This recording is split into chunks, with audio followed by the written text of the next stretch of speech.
Thank you, everybody, for coming to the Aaron Torres Podcast YouTube page. If you could do me a quick favor, see that little subscribe button at the bottom of your screen? Go ahead, click that subscribe button. Really does help our channel grow, our audience grow, and I really do appreciate it more than you know. So click that subscribe button. Appreciate your support. Now, here's the video that you came here for. A very interesting top 10 matchup in Seattle, Washington, as the Gonzaga Bulldogs do take on the Kentucky Wildcats. Top 10 matchup. It's the only top 10 matchup of the weekend, so it's going to be a lot of college football, but stay up late for college basketball. A 10 p.m. Eastern time start time.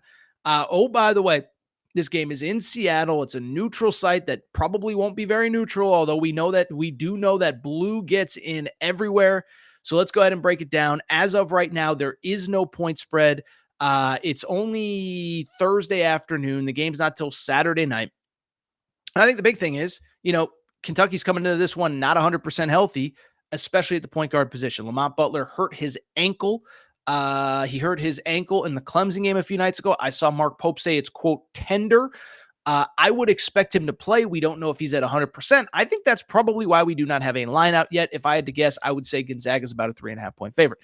Let's talk about both these teams. From the Kentucky side of things, I thought the loss on Tuesday night to Clemson was really interesting. I think it exposed some weaknesses. I also loved the way that Mark Pope responded. So let's go ahead and dive into this. We talked about it a little bit on Wednesday's show. But when I look at that Kentucky loss, I do think a couple things stood out. One, as I said, I just don't think the depth is necessarily as good as we thought it was. I think as you get deeper into the season, the better teams that you play, I think you got your starting five. You got Kobe Brea, who should have played more. And then after that, you got a couple guys that can give you a minute or two here. But I think coming into the season, there was a thought like, Lamont Butler and Kerr Kriisa are co-point guards. And Lamont will start, but Kerr will basically play the similar amount of minutes. I don't think so. Kerr Kriisa, what was he, 0 for 6, 0 for 7 against Clemson? We talked about it. I've covered him since the Arizona days. He's a good player, but you put him against elite athleticism, elite defensive players, elite, talent, really elite teams, he's going to struggle. Brandon Garrison, I talked about him a couple days ago as well. Listen, a guy that I was a little bit wrong on. I thought he was a little bit more further advanced than he is. Plays hard. He's more of an energy guy right now. I thought I probably should have known, because remember, when he committed to Kentucky, it was one to be a backup. Amari Williams was already committed, and it was basically an understanding he's going to commit, be a backup this year, and be our starter a year from now. So it's not normal you get a McDonald's All-American out of high school that's publicly talking about coming back for a third year of college before his second year. But I think Brandon Garrison's like a 8 to 10 minute game guy. You hope Amari Williams doesn't get into foul trouble. Ansley Almanor is kind of the same, 6-7 minute guy. If one of your guards is in foul trouble, I think you should be playing Colin Chandler more. That's my personal opinion, but I was wrong on Brandon Garrison, so maybe I'm wrong on Colin Chandler as well. But I bring it up because I don't think Kentucky's as deep as we thought they were. I said this, and I credit Mark Pope on this, is I said on Wednesday's show, I didn't think that Mark Pope had his best game as a head coach against Clemson. And he acknowledged it after the game. I thought that was pretty cool. Not a lot of coaches are going to come to the podium and say, I screwed up, but he publicly said, we should have played Lamont Butler more. He went to the bench. I took him out way too early. I didn't play him enough. That one is 100% on me. Also think it's interesting. He said the same thing with Andrew Carr. And the quote that he used, and I loved it, was basically like, sometimes players foul out and sometimes coaches foul out their own players. And he's like, I kind of fouled out Andrew Carr because I just put him on the bench and I probably just didn't bring him back quickly enough. And you saw Andrew Carr struggle. He finished with 5 points, 1 of 3 shooting from 3. So there's some strengths, there's some weaknesses. I still believe in this team. I still think the key, Lamont Butler has to be healthy, and you got to make your threes. I think that's the other thing with the Clemson loss as well. We can tear it down, overreact, we can do whatever. But at the same time, I think it's kind of worth noting is like Clemson was not a good 3-point defense coming into that game. They hold Kentucky to 7 of 27 shooting from 3. And I just don't think that's a game that, we talked about the Kansas Creighton game. Like, I think if they play on a neutral tomorrow, Kansas wins. I think if Kansas plays at Creighton 10 times, they win 6 or 7. I think it's the same with Kentucky and Clemson. I think if Kentucky plays Clemson 10 times at Clemson, they probably win 7 or 8 of them. But they happen to have a night where they shoot 7 of 27 from 3 against a team that was not defending the 3 ball well. Otega Oweh had 3 different shots late in the game, missed them all, that would either cut the lead, taken the lead, tied the game, whatever. That's how it falls sometimes. Not blaming Otega Oweh, it's just the fact. So you have that as part of the consideration. And then let's talk about the Gonzaga side of things. So we've talked enough about Kentucky. Gonzaga's a really interesting team. I give them credit. This was a program that I was kind of down on a year ago. I said, look, they haven't recruited the same since they had Tommy Lloyd. They don't have the same talent level. Well, they ended up going on a run, making a Sweet 16. We talked about them a minute ago. And to their credit, basically brought back everybody. And then I thought did a good job of adding key pieces out of the transfer portal.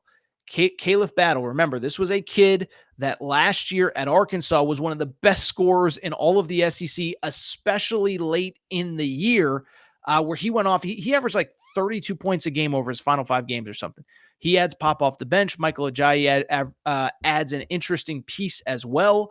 And so you look at this Gonzaga team, and I think what really stands out to me on a positive note, they just have so many guys that can beat you.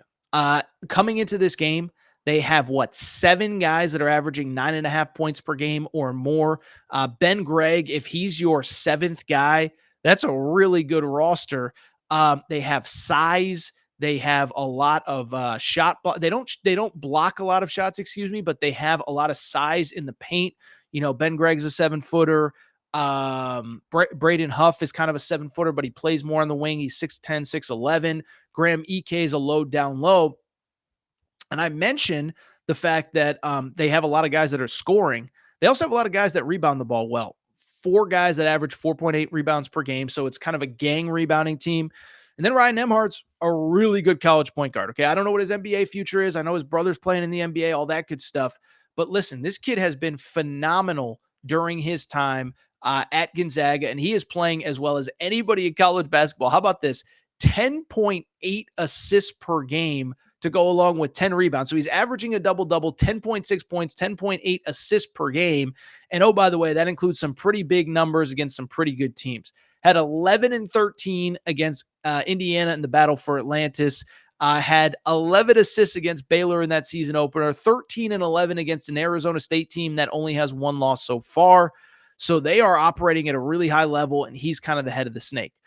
Beyond that, what I think would be a little bit of a negative. Now, the defensive stats are kind of hard to kind of judge because they play at such a fast tempo. They're going to give up a lot of points, and statistically, they're a pretty good defense.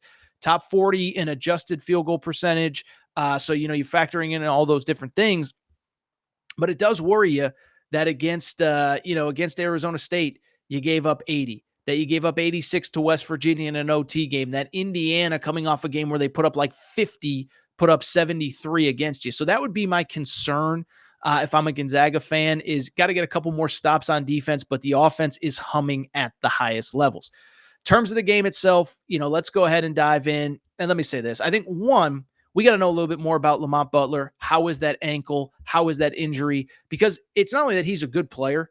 In this game specifically, he's kind of really important, right? Like, I don't know how many point guards you're going to play better than Ryan Nembhard. I know Sakai Ziegler's really good over at Tennessee, and Arkansas's got a few guys, Boogie Fland, whatever. Alabama with Mark Sears. You kind of need Lamont Butler in this game to slow down the offense. I think if Lamont Butler is close to 100%, I think there's a pretty good chance you could win this game. I think if he's not close to 100%, then it's going to be hard to slow down this offense. I think the other thing that would concern me if I'm a Kentucky fan is that in general, this team that they're playing in Gonzaga, they just have a lot of size down low. And I do think it could work to your benefit. It could work to your detriment. Is a guy like Andrew Carr going to be hitting open shots? Is a guy like Jackson Robinson going to be hitting shots? If Andrew Carr can pull away defenders from the paint, I think that's a big advantage for Kentucky. I think if you're missing shots, then all of a sudden they got so much size down low that it's going to impact the rebounding. And so I look at this game. Listen, I think it could go either way. And I don't think Kentucky, I don't think it's like 4-alarm fire time because they lost at Clemson. And I think if they were 100%, I actually would probably lean Kentucky because they're a veteran team. I don't think they're going to handle losing that last game really well. But I also look at it and sit there and say, you know what? It's kind of hard for me to see the scenario where You're going on the road. You're playing maybe the best point guard you're going to play all year. Your point guard is banged up, even if he's expected to play. And they have size. And it's a neutral court, but they're probably going to have a lot more fans than Kentucky fans, even though I know Kentucky fans travel like nobody in college basketball. So I gotta be transparent. I'll take Gonzaga to win this game. I'll say final score 84 to 79. 84-79. So Gonzaga 5-point win.